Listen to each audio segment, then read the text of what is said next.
The tech talk I watched was titled Every Kid Needs a Champion, and the speaker was Mrs. Rita Pierson. She was a former educator. She was a teacher for 40 years, and she followed her parents' and grandparents' footsteps as they were educators as well. In her TED Talk, she talks about how every kid deserves to have a champion in their life.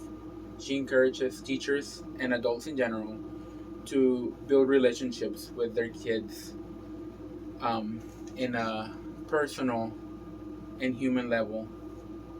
Mrs. Pierson was inspired to talk about this topic for two reasons.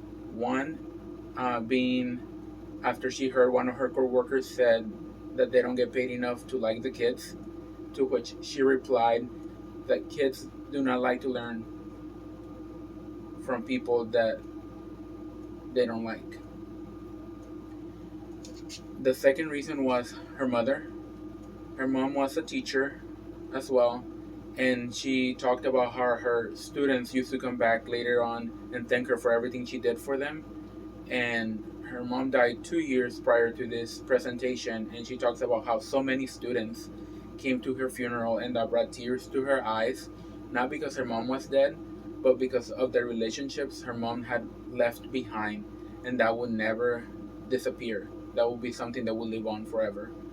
I relate to this tech talk because I also believe that building relationships with students and kids in general can create and teach way more than a book could ever do. A student or a child can forget who we are, our name, but they will never forget how we make them feel. She kept her audience attentions with her heart-touching message and with her personal anecdotes. Some were funny and some were a little bit sad, but they kept the audience engaged. Everybody was focusing on her. I enjoyed this presentation and the message she delivered as it was clear, simple, yet powerful. Our kids need a champion in their lives, whether it be a teacher or an adult. Perhaps you could be that champion that a kid needs today. Thank you.